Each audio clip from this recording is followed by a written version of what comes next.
Sumoto, nga pagkaadlaw ana, nangutana ko ni Lola ug doon na ba siya'y nadungog kagabi. Pero ingon siya, nga wa man kuno, kay lami kaayo iyahang tulog pagkagabi.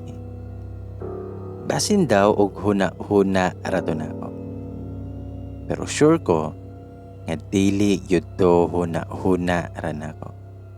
Kay nagsiga yun akong duha ka mata, nga naminaw. Naagyo'y nagsibog og lingkuranan gabi, nga mingaw na biya. Nanlimbawot akong balahibo. Unsa kahato? Daghan ra ba kayog antik si Lola nga gamit? Unya karaan na ning balay ni Lola. 100 years kape na nito. Ni-glow up lang jud ang silong. Okay, nahadlok lagi ko gabi sa akong nadungog. Pagkasunod gabi nagdala na kog banig sa silong kay didto ko natulog sa kwarto ni Lola. Bahalag magbanig ako. Basta kay wa ko'y madungog nga hadlok. Gamay ra man gud ang kutsyon ni Lola, maong sa salog ko matulog. Bahalag magbanig ako. Mga alas 9 na to, nagpahiluna na mi kay matulog na. Sayo kay matulog si Lola. Kasigi na kong ligid-ligid kay wa ko maanad og sa salog matulog. Hadili yud ko katulogoy. Kay alas 9 paligi, nag-online sa ako.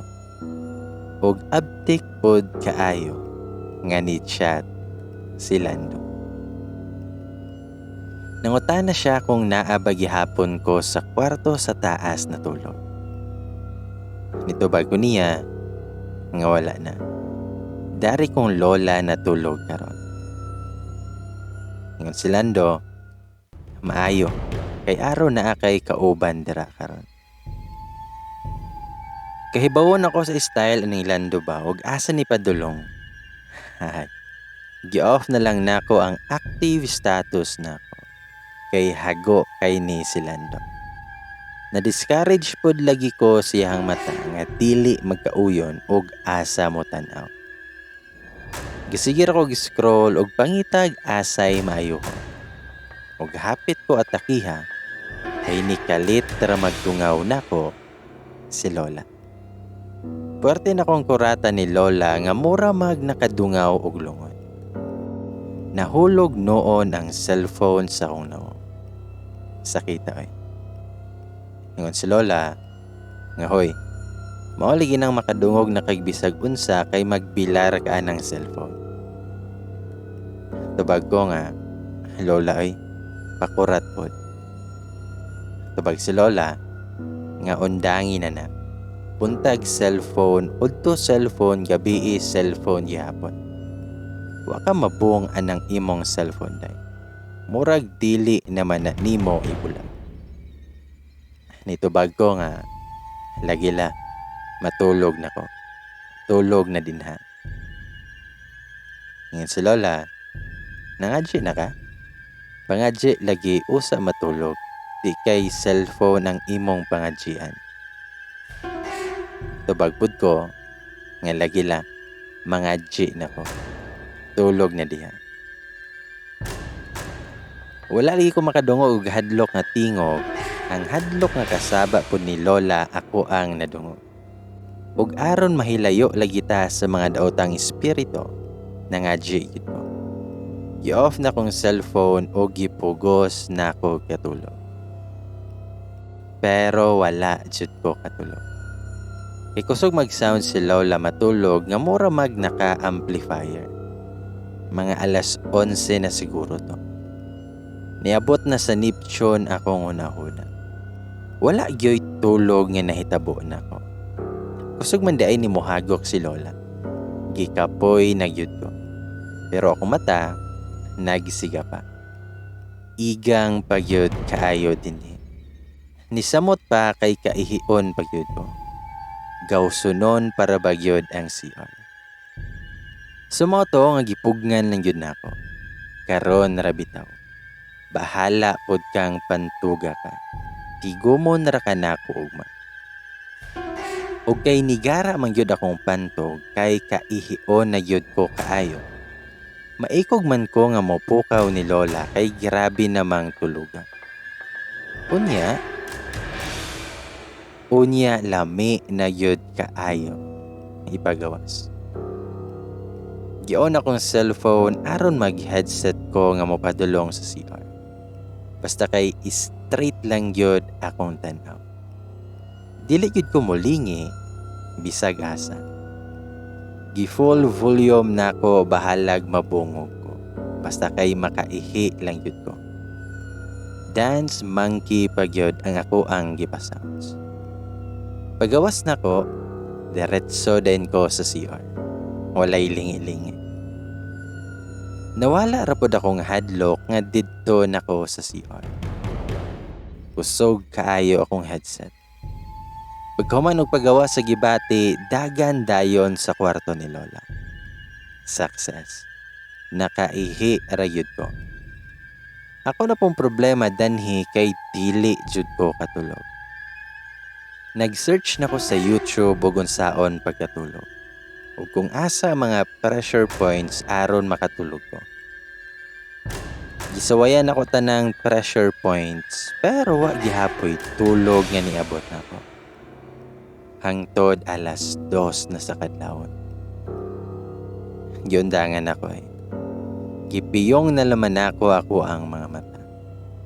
Kapoy na gyud akong lawas pero kung nahuna, wala yun.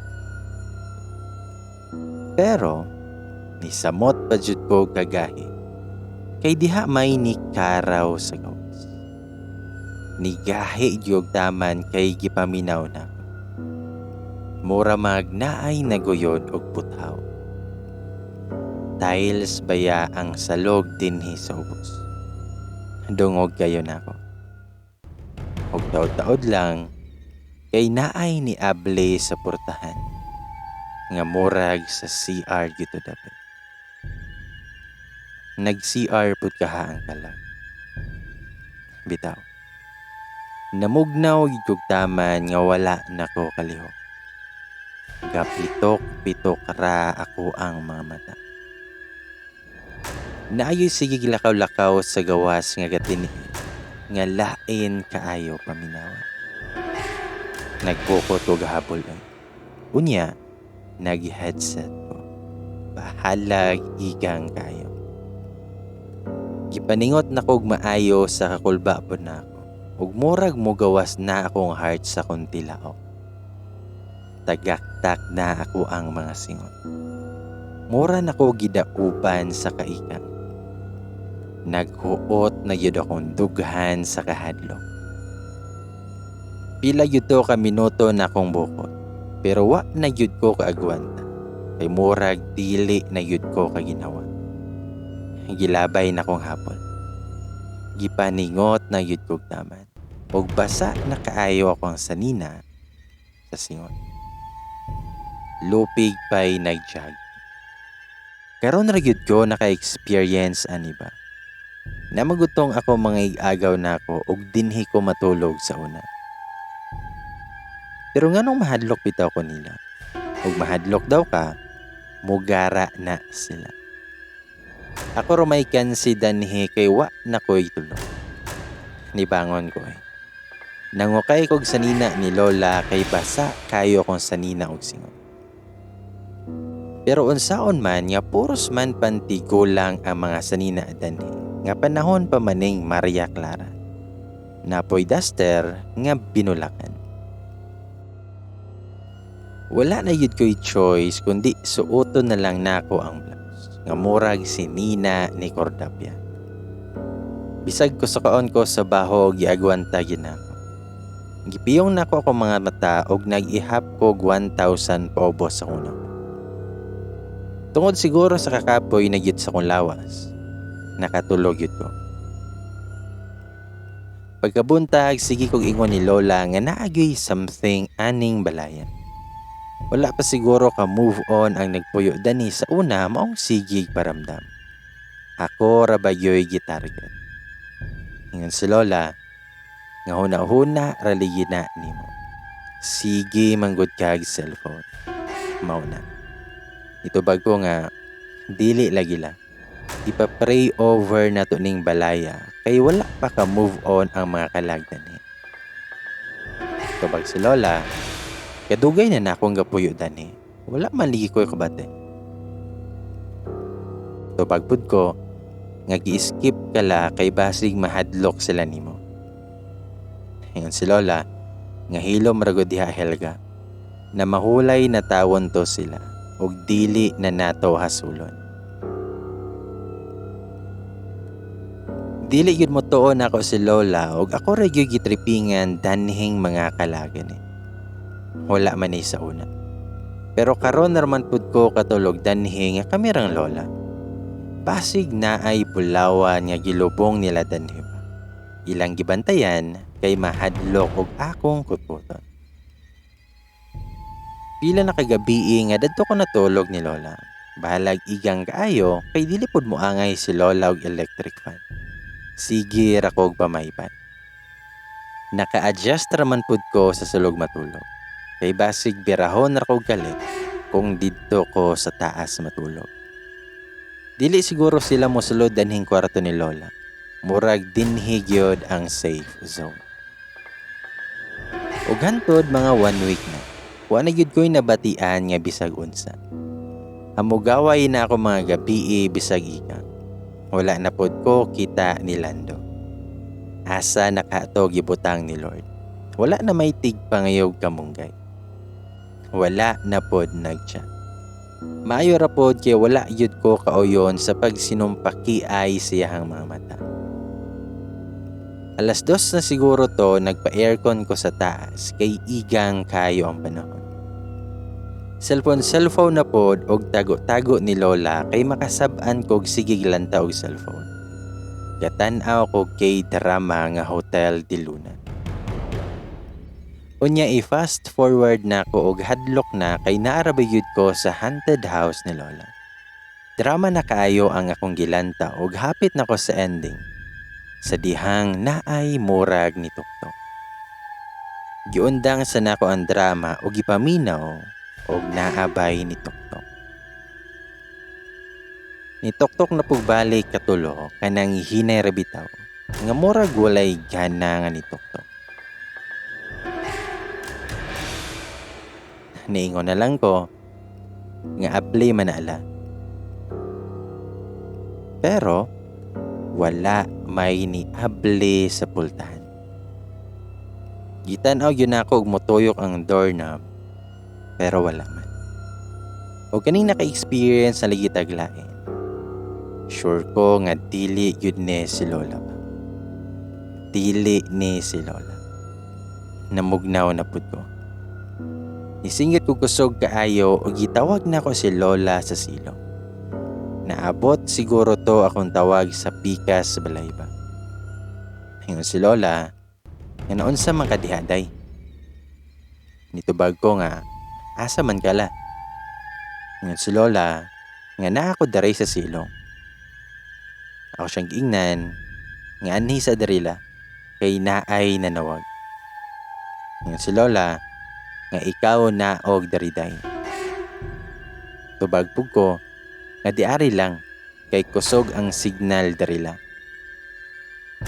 Nagsininggitay naming Lola kay mahadlok jud ko mo. Napala may tao sa pultahan. Maayo kay ga-online tong akong igagaw sa Singapore. Mo nang gi-video call dayon nako kay mo'y ipaistorya nako ni Lola. Murag makigdula yun nako ning mga kalagan eh. Pero dili ko mo surrender oy. Mamatay pa sila. Nanilhi ko dadto sa gawas kay daghan nagbombil nga nangataga. Ug sa dihang nilabay tong kauban ni Lando nga guard. Kay lapon ako si kuya kay dugay na siya dani. Natingala kay wala naman ko kita ni Lando. Base nagpa-opera to siyahang mata. Bitaw. Motong nangutan na ako ni kuya. Ngun siya, si Lando, niuli sa daw sila ha kay namatay iyahang igsuon. Nitubag ko nga, hala, tinuod kuya, unsa may kamatyan? COVID? Tubag si kuya, nga dili, Nadisgrasya og motor. Looy lagi kay graduating na rabagyod to. Nitubag ko nga, hala, kaluoy pong lando di ay. Hingon siya, nga lagi. Duwa kasi man naman ihang panangkin ni sir. Nisugot nun pod kay buotan man si Lando dere. Ano man, gimingaw ka niya. Nitubag pod ko, nga wala oy. Tingala rami ba kay wala naman namo nakita. Hingon siya, ay kabalaka kay mo balik ra to. Huwatalan siya. Tubag pod ko, nga wa ko naghulat hoy.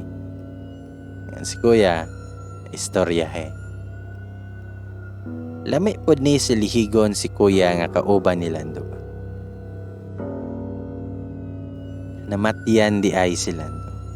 Kaluoy po. Nagpaka-Spider-Man na rabayuto din eh. Giampo laman ako nga mag-move on yudayon ang kalag siyang manghod. Kay dili lalim og mahasol sa dili ka move on nga kalag. Sa moto nga naganay-handay ko dadto sa taas na pod kay tago lagi ni Lola. Pero wala nako sa kwarto nako. Dinha ra ko sa gawas nga higda sa sofa. Ayaw ko ignag mo tok-tok na pod to nga gikan sa sulod sa akong kwarto. Nalisuan na yod sa pangisip ang kalag danhing balaya. Gihuman akong lantaw ang salida nga Hotel de Luna. Nakahilak pod ko apel. Pwerte ng tulo sa kong luha sa dihang murag naa may milabay sa kong likod. Kay naay ni hangin kamay. Murag na freeze pod akong luha. Pero wa gyud ko molingi sa likod. Nisigar ako mata. Mura kog na estatwa. Wala gyud ko kalihok. Nidako akong dunggan nga nitangkag. Pero basin hangin ra po to. Pero lain man gyud akong pamati. Naagyoy something sa akong uluhan. Nanlimbawot akong balahibo. Namugnaw na pud ko. Niangay yuning kalaga nako ba kay permi man ta balikan. Maayo pa'y kalag balik-balikan pa ta. Sumoto nga ni hinay-hinay kog bangon. Wala yun ko mulingi sa kong luyo. Straight ra yun akong tanaw nga padulong sa hagdan ug walay lingi. Kalma ra yun nga dili pa halata nga nahadlok na kayo. Hinay-hinay din sa hagdan kay basig may slide na pod ko dani. Pagabot sa ubos, hingkaratil kog dagan padulong sa gawas dadto ni Lola nga nagkuri-kuri dadtog mga bulak. Mura kog nahimong ninja kay gilupad yun nako ang mga bulak. Natumban pa nako ang bulak nga bag-o niyang tanong. Hingon si Lola, nga Diyos ko ni Mohilga, naunsa man ka? At takihon raman po tanimuday. Naunsa man ka? Nitubag ko nga, la, naalagay dili ingon nato nga naa din hiba. Nakuratan si Lola. Ako siyang giingnan nga naalagila, nasa taas. Ingon si Lola, makuyawan na raman po tanimong bataa ka. Nitubag ko nga, naalagi jud la. Dadto sa taas sa balay ta. Ilak karagyod nato ni. Ingon si Lola, huna-huna raligina nimong bataa ka. Unya, nakakita ka. Nitubag pud ko, nga wala la. Pero mabati yun na ako nga naatay kauban din hiba. Hingon si Lola, nga sus ko Ginoo, huna-huna raligina nimo. Kadugay na nakong pinuyo din. Kadugayan alsahon yun nako si Lola sa mga pa. Kay tili yun siya mo tuo. Iguli nako na anak ko'y sakit sa heart anima. Bisag unsaon og explain, dili yun siya mo tuo. Muna-muna nabiya nako din. Kay nahadlok na lagi ko, gitawagan nako kung usa ka agaw nga laki nga si Undoy nga high school. Kay danhe nako paubano namo. Bahalag ako'y mag-answer sa module niya kay dili na yun nako kaya ang kahadlok aning balaya. Maayo kay nisugot pod kay ako lagi mo answer siyang module. Dito mi sa kwarto nga aircon. Kaming duha kay arte pud ning bataan.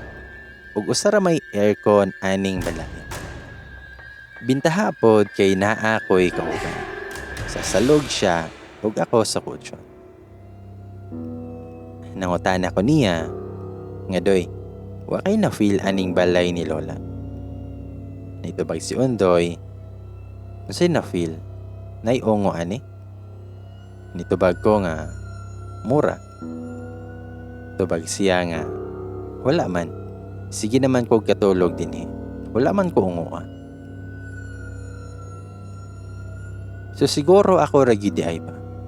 Na in love gyud siguro ang kalag nako. Uhuna-huna ra gyud ni nako nga grabe ka advance. Okay namatyan lagi to si Lando, gi-chat nako siya. Pero gisin ra ko niya. Kuyaw, bahala ka diha. Murag nasungot ko og gi-off nako ako ang phone. Natulog yun kog sayo og kinahanglan ako'y mauna ni Undoy og tulog karon. Kaya nagduwa pa man pod siya og cellphone. Lami na kayo kung pamati kay aircon na. Unya, naa na ko'y kauban. Mauna nga dali era ko nakatulog. Mga alas 4 siguro to nakamata na pod ko kay nangita na pod og CR ako ang panto. Maayo kay dari ra pod sa kwarto ang CR. Mao nang dili tantong hanto. Pag kumanog CR, wala na pod ko kabalik og tulog kay sayo kay ko natulog pagkagabi. Mo nang ga-online na pod ko. Pag open ako, kapusot-pusot ang chat ni Lando. Mga 10 ka message siguro to kabo. Pero wala na ako gi-replyan. O gitawas na ko tan-aw ang ending sa salita. Wala ra pod ko nagmahay kay happy ending man daipon. Siya na all. Pag human ka natulog kog balik og mingaw na kaayo. Ug sa dihang naay ni tingog nga murag nasakitan. Nakabangon jud kog pinakalit. Gitan-aw nako si Undoy. Hagok man kaayo. Nigara na pod ang kalaki. Lain kayo paminawon kay murag na ay nag-agos sa gawas nga lain jud kayo. Kusnot ako si Undoy kay para makadungog siya o gibiran akong dunggan. Ako siyang giingnan nga paminawa. Tubag si Undoy nga unsa man hagua pod ka oy. Ako siyang giingnan nga paminawa karon ba. Sa moto nga naminaw minduha. Unya naagyoy nagtingog sa gawas. Kanang lain kaayo paminawon nga ngilas kaayo nga murag nasakitan. Dili ma-explain ang kalain. Unya ang Undoy kay nilupad na gyud sa kutsyon og ni Soksok. Labaw po di ay nga talawan. Nakaingon si Undoy, unsa man karon? Nitubag ko nga, ingon bitaw ko, gaw sa dobe. Ingon si Undoy, nga bahala ka diha. Ingon ko nga, gaw sa ba? Kay basig tawo karon. Ingon siya, nga dili ko bahala ka. Akong giinan si Undoy, kitang duha na lang ta. Ingon siya, nga bahala jud ka, ikaw ra. Gikulbaan jud ko kay mura magtawog jud ang tingog. Huna-huna nako, basig si Lola karon. Mapatay gyud ko ni Papa og si Lola karon. Naunsa nakaha si Lola karon. Gikusnot yun ako si Undoy aron ubanan ko nga mag-abli sa portahan para mawala akong kahadlok. Gikalit na kog abari ang pultahan. Unya, nigawas ko. Mingaw man. Ang Undoy nga nilupad naman dadtong hagdan o gibiyaan ko. Gadali pud kog dagan nga nagka-slide pa ko kay danlog kaayo ang salog. Unya gamedyas ko. Sigog tawag ni Undoy nga hulat ako. Pero ni Sutoy raman jud hinoon. 12 biya kaang ang hagdanan. Hapit pa ko maumod atong ubos kay danlog jud kayo ang salog. Nahulog utong tanom ni Lola sa hagdan kay nilayat naman si Undoy sa wiranan. Napura mig panagan padulong sa silong. Og didto mi sa kwarto ni Lola nga sigig panukto. Namugnaw yun kog taman di adoy. Ug wala na yun nagpapugong si Undoy. Niuli yun siya sila pagkabuntag na. Gibiyaan yun mi ni Lola. Siya ra daw answer siyang motion. Ug dili pod na ako pwedeng biyaan si Lola dire. 2 weeks pa daw makauli si Auntie Danhi gikag Surigao kay mag-quarantine pa og 14 days. Mong agwanta na pod kog 2 weeks dire. Balik na pod ko sa kwarto ni Lula kay gibiyaan yun ko ni Undoy. Labaw man di ay pod tong talawan bataa. Mayo pa to si Lando kay Santos Ramay kahadlukan. Gibinuangan yun ko Danhi sa mga kalag nga wala ka move on ba. Ako mangyod ang gitarga. Nasungot na yun ko Danhing mga kalagan eh. Nagibawsan ako. Nagpa-sounds ko heavy metal nga kanta sa taas. Full volume yun. Siya rog dili mo mga bungog ug mga lagyo nga mga kalagan. Banha kayo ang balay ni Lola. Murag na ay banda. Nananghid man pud kong Lola. Okay ra daw kay magpa-sounds man pud tong akong igagaw og kusog. Nami ato sa gawas ni Lola. Nanghinlo na pod. Kusog kaayo ang sounds. Ug sa dihang nilabay si Lando nga gidalagbag. Gikan pa siguro to sila gamask o ga-shades pa. Ayaw lang yun ipatangtang ang shades kay murag si Randy Santiago ba. Ingon si Lando nga labay lang ko nay. Ingon si Lola, "Oy Doy Lando, kumusta naman ka?" Tubag si Lando, nga okay ra nay. "Kumusta pud mo?" Ingon si Lola, nga maayo ra gihapon. Ingon si Lando, "Kanang imong daga diha nay. Musta man?" Wala ko nagtingog. Nakuratan ko kay gibunalan ko ni Lola og silhig nga tukog. Naunsa naman tawo ni si Lola ay. Ingon si Lola, nga "Hoy day, gipangumusta man ka?" Nitubag pud ko, "Okay ra man ko." Ingon si Lando, nga "Aris ako nay, kay duty pa ko." Then nangutana si Lola sa kuha, nganong dili man ka mamansin ni Lando bataa ka, nga mura ra ba tog nakaangay nimo? Nitubag ko nga, namansin bitaw ko. Wa ko ni angay adtoy. Nitubag si Lola, nga naman, kay manukon? Hagua si Lola oy kay gihatsit gid ko niya dani. Guwapo man gyud to si Lando. Crush gani siya danhing silingan daw nilang Lola. Kay lawas nun lagi unya taas. Dili lang gyud ko ganahan siyang hambot nga no pod. Hinawayon gyud tingali ko. Mo siguro nga giduol kog mga kalag sa pagkahinawayon nako ni Lando. Kay nagsugod yun na dadtong nang hinaway ko siyang mata nga gisigig away. Dili ma-inform ang usag-usag. Gedto gyud ni nagsugod. Wala man guni sa una nga sigog katulog sa balay ni Lola. Mga barkada siguro ning mga kalaga ni Lando. Gibalusan jud ko.